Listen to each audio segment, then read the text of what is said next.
Good evening, ladies and gentlemen. I'm Nirmali Ameresekere. My presentation today will be summarizing the key points in our policy brief jointly developed with ASI titled The Role of Public-Private Partnerships as a Sustainable Alternative to Public Infrastructure Investments in Sri Lanka. So first, let's take a look at why it's important for us to talk about PPPs in the current context.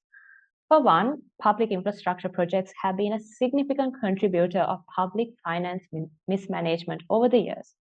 For instance, between the years 2006 and 2019, borrowings to fund these projects made up about 14% of our country's GDP.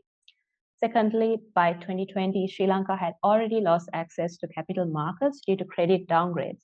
And with the economic crisis, this situation worsened following the debt default in 2022, making traditional financing methods like project bonds, thematic bonds, blended financing, etc., difficult to secure. This situation compels us to seek alternative financing options in order to ensure the continuous provision of public infrastructure projects, which are essential for our country's development goals. So in the meantime, the 2024 budget speech emphasized on accelerating PPPs to secure investments and expertise for public infrastructure projects. So let's take a look at what a PPP means.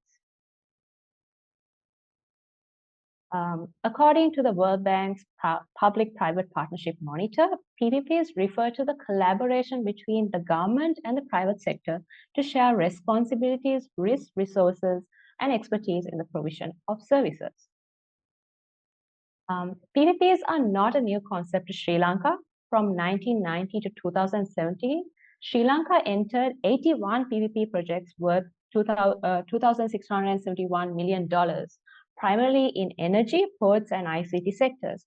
For example, the groundbreaking success of South Asia Gateway's terminals that's located at the Port of Colombo is a testament to this. Yet, despite being a pioneer of PPPs in South Asia, stakeholders have revealed that Sri Lanka's current PPP framework is impeded by multiple institutional and regulatory weaknesses. Key findings that are mentioned in our policy brief include a lack of a clear implementation and legal framework for PPPs, a lack of technical capacity among institutions that facilitate or execute PPPs, and a lack of transparency and credibility among institutions facilitating and executing PPPs. So let's take a look at our first finding, which is a lack of a clear implementation and legal framework for PPPs. Under this, we have outlined that there is a weak compliance with the country's existing project prioritization framework, which is the Public Investment Program. The Public Investment Program, or PIP, is a rolling 4-year public investment prepared by the Department of National Planning that decides which public infrastructure projects, including PPPs, are to be implemented in Sri Lanka. Although the current PIP for 2020 to 2024 has been prepared, most approved and implemented infrastructure projects, which also includes PPPs, do not comply with this program. Next, there's also no central authority that has the legal mandate to oversee PPPs in Sri Lanka. While we do have the National Agency for Public-Private Partnerships, also known as the NAPP, it currently lacks the expertise and capacity to function as an oversight body for PPPs and instead acts as an advisory board for PPP projects. Moreover, there is yet no approved PPP law in the country at present, and right now the 1998 guidelines serve to guide the procurement and execution of PPP projects. However, these guidelines are not legally binding and lack details on many important issues. For example, the guidelines do not address land rights, restriction on foreign investor participation, environmental and social issues, dispute resolution, enforcement mechanism, or termination and compensation, and also it's silent on state-owned enterprise involvement in PPP projects. However, there's a new PPP bill that is reportedly in the works to address the above issues. So weaknesses in the legal framework have led to discretionary decisions during tendering and contract signing. And ultimately, these weaknesses could deter attracting potential investors who prefer the stability and certainty that comes with dedicated laws and regulations in our country. So next, our second key finding is the lack of technical capacity among institutions that facilitate or execute PPPs. This can be seen within the agency entrusted in handling PPP projects, which I mentioned before, which is the National Agency for PPPs. So just a little bit of context to the NAPPP. The NAPPP was established in July 2017 with World Bank support as a specialized division of the Ministry of Finance. And in March 2020, its operations were abruptly terminated via an ad hoc decision. The NAPPP was later reinstated back in 2022, but as I mentioned before, it still lacks the technical expertise and currently functions as that of an advisory board. Secondly, there's also a lack of technical capacity among the relevant line ministries involved in implementing these PPP projects, and this has led to ad hoc decision making. For example, PPPs are misunderstood by public authorities to be free gifts, when in reality they involve substantial fiscal risk to the government, which would involve contingent liabilities and maybe even upfront costs. So in consequence, this lack in institutional capacity has also impacted the visibility and accountability in how PPPs are procured and managed.